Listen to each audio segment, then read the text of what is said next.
I'm with Alex from KEF, and we're standing in front of what has to be described as something beautiful. Tell us a little bit about them. Well, there's one comment that's made over and over again about these speakers, and it's you never get tired of hearing it. I think certainly if you are anything to do with KEF, if you work with KEF, the Muon is it's a statement certainly of a brand that's matured for almost 50 years now, and it's the pinnacle of what we can do as a company.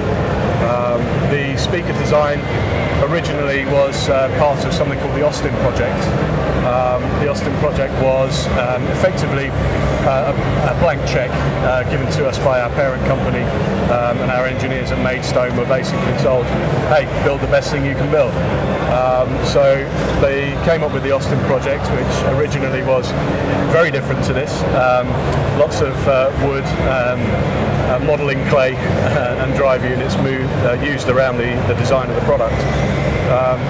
That was in its raw form, and very much something that was designed for function rather than form. The product went to the high-end show in Munich, I believe in 2006, where it was exhibited undercover. The product itself was not shown. It was demonstrated, but behind covers, so nobody could actually see what the product was.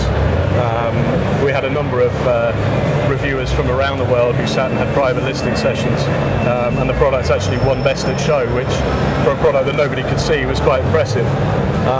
The Austin Project then followed on through the industrial design process, where the Muon was born. The Muon is the brainchild of not just KEF but also Ross Lovegrove, who was the design partner in this.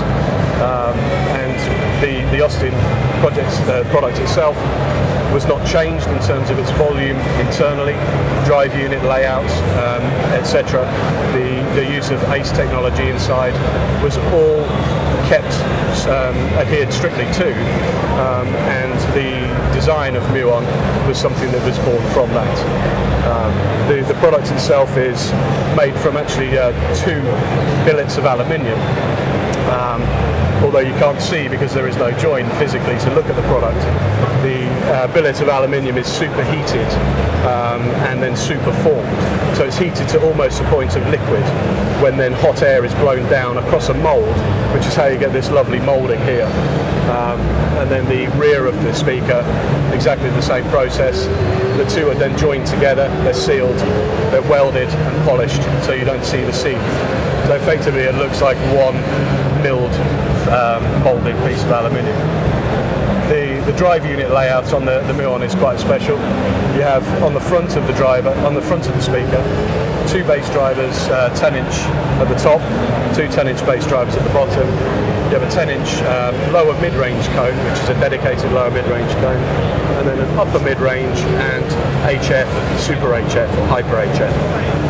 So the speaker goes very low to very high in terms of its frequency response. If you can see the speaker at the back here, that's the rear view of the product. There's another 2 10-inch bass cones on the rear of the product, which work in conjunction with the drive units on the front to give a very solid, soft, but certainly in terms of bass response, very clean bass response. Now, I imagine that this product's not something which can be mass-produced in any great numbers. No, you're absolutely right. I mean, the product itself is limited to 100 pairs.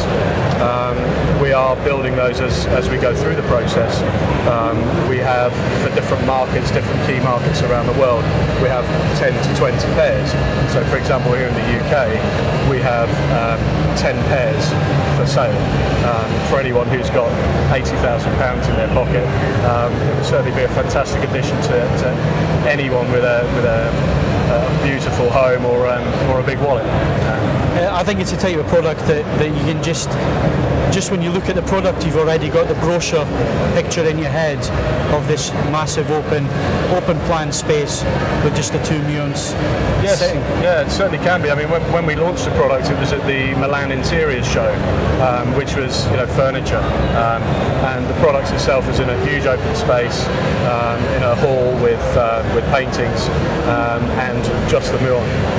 And it is that sort of product. And the comment that we do get when we take the products out, when we take the Muon to shows, etc., we get comments which are basically that people see the brochure or they see a picture and they never expect this. It's just such a beautiful product.